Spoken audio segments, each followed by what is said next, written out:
गांडे विधानसभा के भाजपा प्रत्याशी मुनिया देवी के प्रधान चुनावी कार्यालय का उद्घाटन सोमवार रात 10 बजे सीहोर स्थित आशीर्वाद रिजॉर्ट में किया गया। यहां छत्तीसगढ़ के डिप्टी सीएम विजय कुमार शर्मा, पूर्व विधायक लक्ष्मण स्वर्णकार, जिलाध्यक्ष महादेव दुबे, दिनेश यादव के साथ प्रत्याशी मुनिया देवी ने फीता काटकर कार्यालय का उद्घाटन किया। इस दौरान प्रधान चुनावी कार्यालय में विधिवत पूजा अर्चना किया गया। वहीं चुनावी कार्यालय के उद्घाटन समारोह को संबोधित करते हुए डिप्टी सीएम विजय शर्मा ने कहा कि भाजपा में कार्यकर्ता ही सीएम से लेकर सांसद और विधायक बनते रहे। यही भाजपा का परंपरा रहा है। कार्यकर्ता जब जिसे चाहे उसे सांसद, सीएम और विधायक बनाए और नीचे भी उतारे। डिप्टी सीएम शर्मा ने इस दौरान कांग्रेस पर कड़ा प्रहार करते हुए कहा कि ये भाजपा कार्यकर्ताओं के मेहनत का परिणाम रहा है कि 70 साल बाद जम्मू कश्मीर के सीएम उमर अब्दुल्ला ने भारत के संविधान को हाथ में लेकर शपथ लिया। नहीं तो आजादी से पहले ये जम्मू कश्मीर में पाप समझा जाता था। डिप्टी सीएम ने कहा कि ये भाजपा कार्यकर्ताओं की ताकत है जिसे पीएम मोदी और अमित शाह के हाथ को मजबूत किया और 70 साल बाद देश के संविधान की शपथ ली गई। और कांग्रेस कहती है भाजपा बाबा भीमराव अंबेडकर के बनाए संविधान को बदलेगी, जबकि खुद राजीव गांधी ने पीएम होते हुए कई बार संविधान को बदला और शायद ये बात कांग्रेस भूल गई। डिप्टी सीएम ने मौजूद कार्यकर्ताओं से कहा कि वे इस चुनाव में जनता के दरवाजे तक पहुंचे और भाजपा के संकल्प पत्र पंच प्राण के महत्व को समझाए कि सत्ता में आने के बाद महिलाओं के खाते में 2100 जाना तय है तो साल में 2 सिलेंडर फ्री के साथ हर माह सिलेंडर 500 रुपए में दिया जाएगा, जबकि पहले कैबिनेट की बैठक में 82 लाख नौकरी दिया जाना तय है।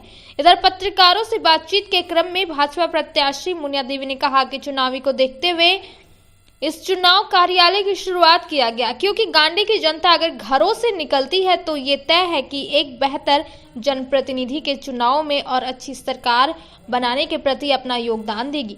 भाजपा प्रत्याशी ने कहा कि 28 को नामांकन के बाद कई बड़े नेताओं के आने का चर्चा चल रहा है।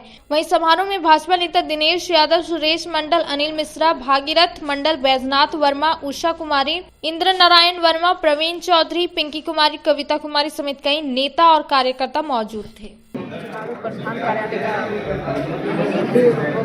उद्घाटन हुआ है तो सभी हमारे गांडे विधानसभा का कार्यकर्ता लोग सब 4 बजे से लेकर करके अभी 9 बजने को जा रहे हैं। सब बैठे हुए हैं और विधि रूप से उद्घाटन भी हुआ है।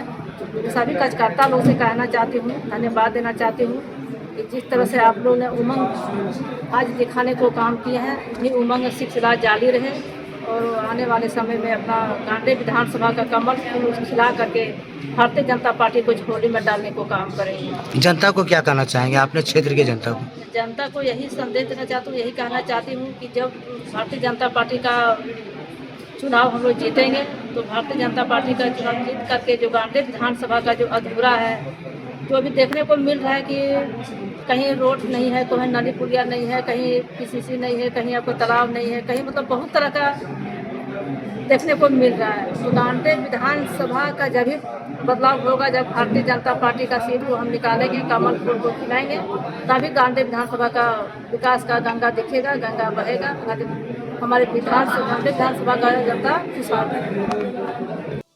स्पष्टता के साथ कहूँ, गांडे विधानसभा से भारतीय जनता पार्टी कमल का निशान मुनिया देवी प्रचंड मतों से जीत कर आने वाले हैं। समूचे प्रदेश में, झारखंड के समूचे प्रदेश में भाजपा के पंचप्रण जन जन के मन में बसा हुआ है अब, और इन पंचप्रणों के आधार पर भाजपा के कार्यकर्ता लगता है ये सब मुद्दे जो हैं इस चुनाव में प्रभावी रूप से दिखेंगे। नहीं, भाजपा का तो प्रण है और भाजपा के कहे वादे पूरे होने होते हैं। मोदी जी की गारंटी है, मान लें आप। मैं ये कहना चाहता हूँ कि इनके सैकड़ों वादे इन्होंने जो किए, निश्चय पत्र पुराना उठाकर देख लीजिए, सैकड़ों वादे पूरे इन्होंने किए, नहीं किए पूरे।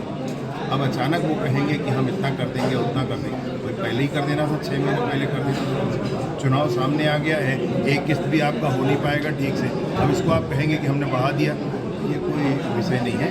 भाजपा ने जो कहा है वो आने वाले समय में पूरा होगा। ठीक का उद्घाटन माननीय छत्तीसगढ़ के उप मुख्यमंत्री श्री विजय शर्मा जी के द्वारा किया गया और भारतीय जनता पार्टी के सभी कांटे विधानसभा कार्यकर्ता आज एकत्रित हुए और हम लोग उसी नया शपथ लिया है कि आने वाले समय में हम यहाँ भारतीय जनता पार्टी के कमल फूल खिलाने का काम करेंगे, एक एक जन जन तक जाएंगे। जो भारतीय जनता पार्टी के 5 प्रश्न हैं उसको जन जन तक लेकर जाने का काम करेंगे। गोविंद योजना के तहत सरकार हमारी बनती है 2100 रुपया यानी 2500 रुपये सालाना हर एक दीदी को दिन मिलेगा। साथ साथ हमारे यहाँ जो बेरोजगार नौजवान जो झारखंड मुक्ति सरकार ने कहा था कि हमारी सरकार बनेगी तो 5 लाख युवाओं को रोजगार देने का काम करेंगे, वो उसको विफल हुआ। आज भारतीय जनता पार्टी जो कह रही है वो पहली कैबिनेट की बैठक में किया जाएगा। 2,87,000 नौजवानों को प्रथम कैबिनेट की बैठक में नौकरी दी जाएगी। साथ साथ 5 लाख रोजगार की व्यवस्था की जाएगी। साथ साथ जो हमारे पोस्ट ग्रेजुएट और ग्रेजुएट जो नौजवान मेरे भाई हैं जिनको रोजगार नहीं उपलब्ध हो पा रहा, वैसे लोगों के लिए हर एक माह 2,000 रुपया उनको मिलेगा ताकि वो अपनी तैयारी पूरी कर सके। आज जितने हमारे भाई जिनका पक्का मकान नहीं है वैसे व्यक्ति के हर एक व्यक्ति को जिनको आवास की आवश्यकता है उनको आवास उपलब्ध कराया जाएगा। प्रत्येक घर को जो गैस सिलेंडर में इतने पैसे लग रहे हैं उनको 500 रुपये में उपलब्ध कराया जाएगा। साथ साथ दुर्गा पूजा और होली में 2 सिलेंडर मुफ्त देने की व्यवस्था की जा रही है। तो भारतीय जनता पार्टी सरकार जो कहती है वो करती है। आप पिछली सरकार के देखेंगे निश्चय पत्र में उन्हें सैकड़ों घोषणाएं की थी लेकिन एक भी घोषणा को उन्हें पूर्ण नहीं किया। तो आज हम जनता के बीच जाएंगे कि निश्चय पत्र में पढ़िए उनका और उनसे ये पूछने का काम करिए कि आपने पूर्व चुनाव में ये घोषणा किया था। ये निश्चय पत्र के माध्यम से कई प्रकार की योजना कहते हैं, चाहे युवाओं को 5 लाख नौकरी की बात हो, चाहे महिला बहनों को 72,000 रुपये सालाने देने की बात की, किसी भी बात को आपने कायम रह पाए। इसलिए भारतीय जनता पार्टी के कमल खिलेगा और प्रचंड बहुमत से जीत कर जाएगी और राज्य में सरकार बनेगा और जन जन की समस्याओं को दूर करने का काम करेगी।